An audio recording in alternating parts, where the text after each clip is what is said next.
Hi guys, it's been a while. Tonight I'm going to show you how to do a restorative practice with minimal prop movement.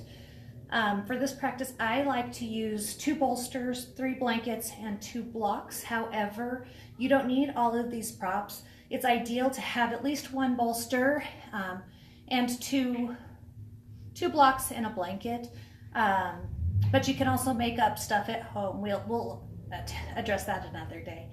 So to get started with this particular practice, I enjoy this one because it has minimal prop setup and minimal prop movement. So getting started with the first shape, setting up a bolster long ways next to the hip, and then taking a block and setting it about 8 inches away from the bolster at the top of the mat. Taking a blanket and folding it into something like a pillow shape. And then I like to have a little bit of padding between my knees for this. So setting the blanket in between the knees. Hip goes next to the bolster and laying the body across the bolster.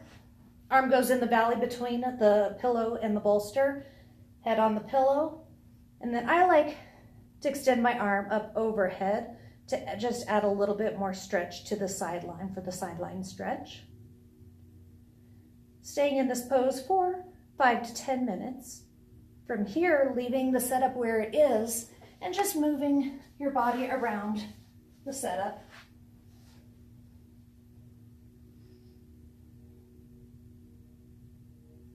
Again, 5 to 10 minutes. From here, setting up for the rest of it, this will be the setup for the remainder of the practice.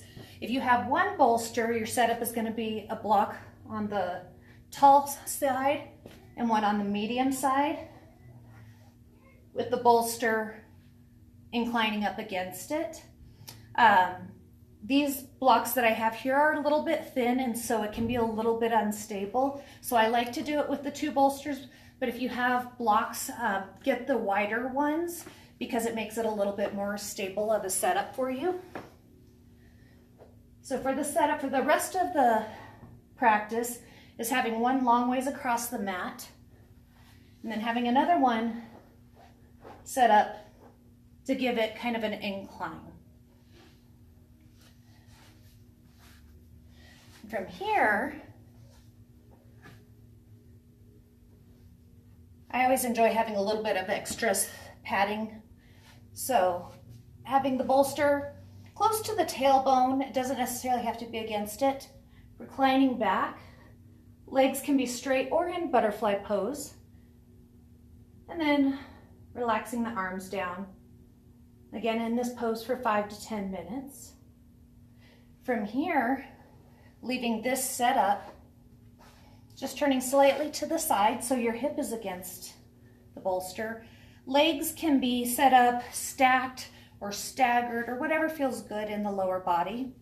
Turning the torso to the bolster and then reclining on it. Head can go either way, whichever is comfortable.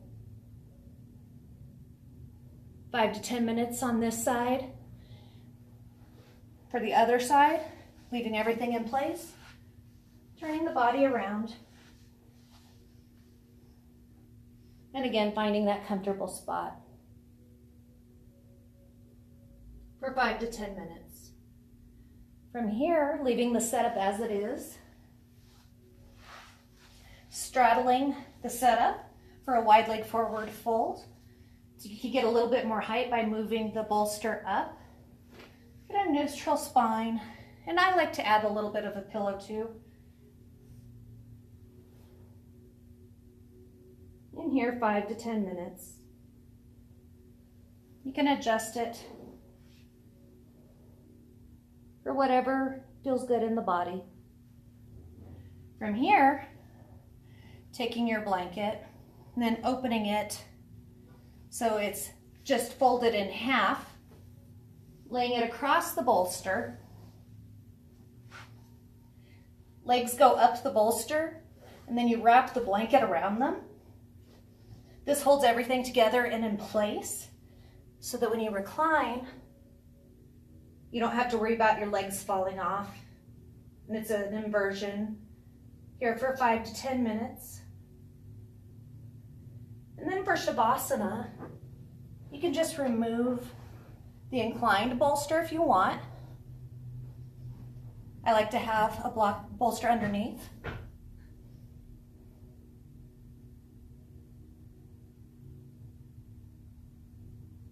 And lay there for Shavasana. So I hope you find this practice helpful. It's an easy one, and it's one of my